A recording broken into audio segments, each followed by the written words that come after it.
Barbados Country Project. In this presentation, I will be showing you information about the Barbados' pre-colonization, colonization, decolonization, post-independence, and an overall synthesis. Let's start with pre-colonization. The governance. The natives of Barbados were the Arawak and the Caribs before colonization. The Arawak were the peaceful of them both, as they were navigators. They planted crops for their families, and they were overall peaceful people. Caribs were violent. They dominated the Arawak, and to do so, they hunted the Arawak, killed them, and then ate them. So overall, the Carib ruled the island. They also had a hierarchy where the animals were at the bottom as they were eaten. The women and children were the least respected, and the men were the most respected, and they were the hunters of the families. The Caribs, they were the main people on this island as they dominated it, and the Arawak had to leave due to fear of the Carib, or they were killed by the Carib and eaten. So the Caribs had no currency, they had no trade, they had subsistence, which meant that they provided for themselves and they didn't use economy to do so. They were hunter gatherers, and the men were at the top of the food chain. They made all the decisions for them. The values. Now, with gender values, once again, the men were at the top of the food chain. They provided for the families as they were hunters. The women were considered the caretakers of the families. They cooked and cleaned, and they farmed for them. They were much less valued than the men. To show that they they ate after the men had eaten already, and they ate on the floor, and they ate the scraps of the men to show just how less valued they were. Now, boys were preferred over girls. This is because the boys, once again, are more valued when they become men to provide for their families, and they're trained to be men, and then the girls are trained to be women, to take on the caretaker role. With religious values, they practice polytheism, which is the belief in multiple deities, and they consist of rituals but not sacrifice. A synthesis. From this pre-colonization history, we can see that economic progression was very slow, and the British definitely sped it up for them. Whether or not that was a good thing is up to perception, but the Arawak were definitely happier in the long haul because while they were there, they were either chased away to another island or they were eaten, which made that they were not safe and they were not happy. But eventually, if they would be logistically if with the British. And we also see that the gender values resembled most of the world. So it's just something interesting about history is that that's one thing that seems to stay the same every. Now let's move on to colonization. Let's start with the British arrival. So the first ship to touch the Barbados land by the British was led by the captain, John Powell, and he came on the behalf of King James I on the 14th of May, 1625. When he came to explore the island on behalf of King James, and when he did, he found the island was uninhabited. So why there was no contact? So once again, the Arawak either fled or out of fear, or they were killed by the Caribs, and the Caribs eventually started to disappear from the island, and there's no solid fact of why that happened, but there is proof of their existence on the island. There was no harm or benefit towards the population because there was no population to harm or benefit when the British had arrived. So why they came to explore the island? Initially, they came to the island to explore, and the colonists were actually tenants, and they didn't actually make anything. They went there on behalf of Sir William Corton, so all of the benefits went up to him. And in the long term, when the British started to realize how valuable the island was, the rich began to take advantage of what the island could give them, such as cotton, sugar, and tobacco. But the biggest thing was sugarcane. Settlements and economic. Okay, so the settlements, when Captain Henry Powell landed the ship, again, years after he did for the first time, he brought settlers with 80 settlers and 10 slaves to occupy the island.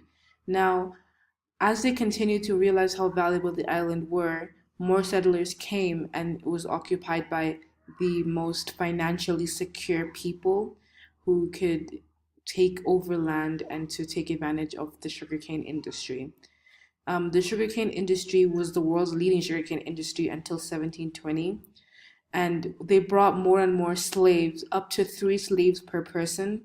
And those slaves came from around different places in Africa, and those people became the native population of Barbados when Barbados became independent. So, the synthesis. So, in the case of Barbados, because there was no natives to harm or to help, it raises the question if this was even considered colonization or if this was just an empty island that had free game. It raises the question of did they have the right to claim the island? And that's up to people, that's up to perception. And now we'll move on to the next slide, which is decolonization. So let's start with the process. Slavery was abolished in 1834. Slavery was a huge part of the process of decolonization because when started to become educated and knowledgeable, they wanted more out of life and less than working for other people. And once they figured that out, then they wanted to rebel against slavery, and the people of Britain actually were more cooperative than normal. So the biggest thing that happened was that in 1807, slave trade was abolished, but not the institution, which meant that slave trade wasn't happening as a new thing anymore, but there were still slaves being slaves.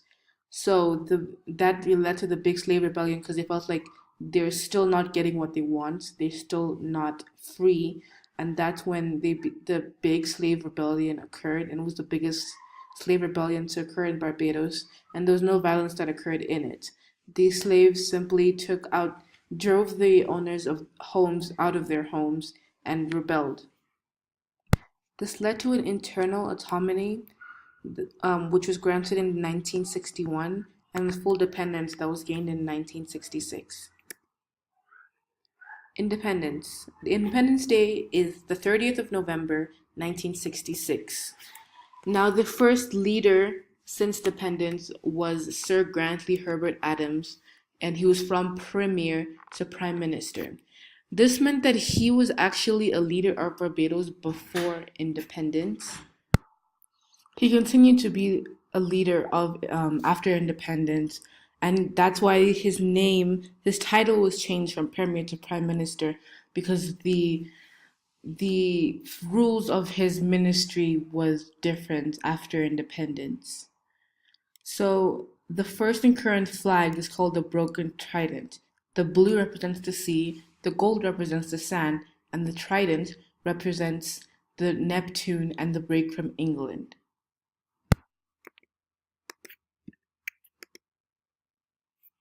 An overall synthesis of this. Something to take away from decolonization is the basis of which it was wanted. So the slaves didn't want to be slaves anymore, and they wanted independence afterwards. Now, there's a difference between being not a slave and having independence from another country. I don't think the slaves fully internalized that because there was a huge process that had to occur during decolonization. It was a very painful process. Um, and they kind of mixed the two of they wanted full freedom, and they didn't realize that full freedom also meant taking away privileges. However, it is possible that they did know that and they did truly want that, and they were willing to go through all of the strenuous processes. And it's also good to take away that the native population were not actually native population, they were slaves from other countries. So this means that there are different cultures mixed into the new Barbados, and that's why Barbados is such a unique yet familiar culture to people.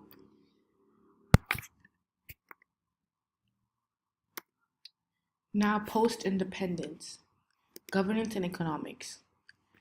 Queen Elizabeth is still head of state of Barbados even after decolonization. With the government, there's no president of Barbados because instead of a president, they have a cabinet, which is a bunch of government leaders that each have duties and positions within the government of Barbados, and it is based on fair elections, which makes it a democratic place. With the economics, Barbados went from a high economy to an upper income economy, and the sugarcane industry fell tremendously from the beginning, um, from when from when Barbados was under British power. There was a huge recession in the 1990s, which gained concern, but economics did grow again in 1993, with a steady economic growth of 3 to 5% each year. Now, the debt of Barbados is now $7.5 billion, making it the fourth highest debt to GP ratio in the world. Now, whether that is a good or bad thing depends on why they are in debt and if it is necessary. So the biggest income to Barbados is based on tourism, the international business sector, and foreign direct investment into Barbados. The society. There are things that were kept from British culture that were just weren't able. You can't just strip all of that away, such as the English-based Creole. So they have their own language as Creole, but it is English-based. Christianity was taken from the British culture, and it stayed even after decolonization. And there is Hindu, there are Muslims, and there are Jewish communities, which are more international. The public spending on health was 4% of GDP in 2012, which makes their health really prioritized. They also prioritize education, with their public spending on education was with being 5.6% of GDP. It has privately owned media such as newspaper, TV, and radio stations, which makes it developed in that sense and independent. Now, there corruption, international trade, and international cooperation. With corruption, it is the 25 least corrupt nation out of 175 nations. That is not good or bad. It's just it is expected as a decolonized country to have corruption in the government, as that is a very normal thing to happen.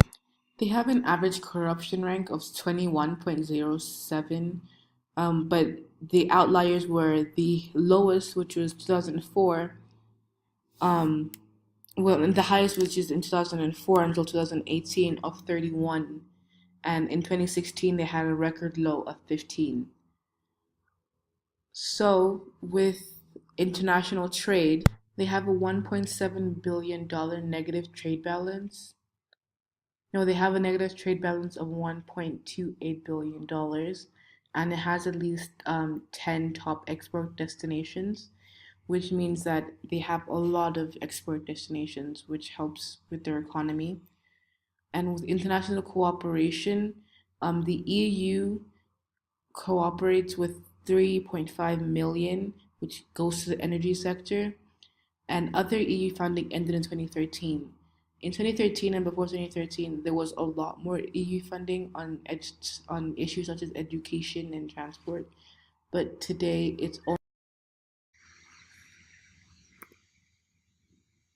the British legacy. Here is a list of the main things that the British left in Barbados as a legacy. First of all, English is the official language of Barbados. They have a love of the sport cricket, which is not a main sport in England, but was definitely brought from England. They have historic buildings from the English that are still standing today. They have up to 95% of the populace identifies itself as Christian, and that is a religion that came from the English. They have a large jazz scene. The Bajan cuisine includes a unique blend of foods with African, Indian, and British influences, which means that they keep a lot of influences from around the world, but British is still there. They have popular dishes that have influence from England.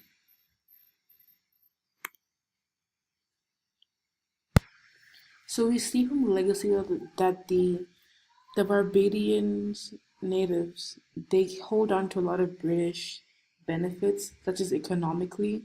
Economically, it did go down from when they were under the British power, but it is higher than they would have been if they were never under British power. So saying that colonization is bad would would be hypocritical if they were to hold on to all of the British benefits. However, ignoring it would not be right because they still do suffer from the collateral damage. This raises the question of, with all the pain of colonization, if the natives were to do it over again, would they?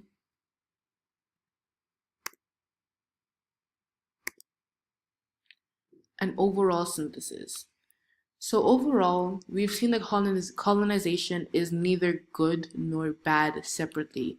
It's not black or white. From a psychological point of view, there's no excuse for the trauma attached to colonialism, even long term, as it does still, as the effects still occur today, and it is irresponsible to ignore all of those rippling effects. Even so, from an infrastructure, economic, and overall standpoint, it has to be said that Barbados natives likely would not reverse colonialism. This is because they do have more benefits today than they would have before colonialism, but it is very ignorant and wrong to ignore the pain and to ignore the rippling effects of that pain today.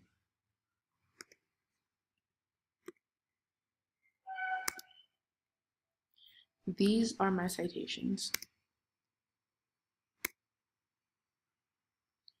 Now, a citation evaluation. I used a lot of citations, but I think that the main one that I used is this one, which from BBC, the British History. It's called Slavery and Economic in Barbados. It talked about all of they talked about general points of all of my slides, and I added detail from other citations. So this is the main one. So BBC is known to be a reputable and non-biased site, and in the case of this article, it wasn't strictly fact-based, but it was not biased either. So from the quotes from the article, such as contemporary opinion in the late 7th century claimed it's the richest spot of ground in the world. This quote is fact-based because it was clearly stated that this title is opinionated. However, quotes such as on the advice of Dutch and Sephardic merchants. This quote needs more information to back up the validity of it because it does not it is not strictly fact-based, and there is not a lot to prove that this was true.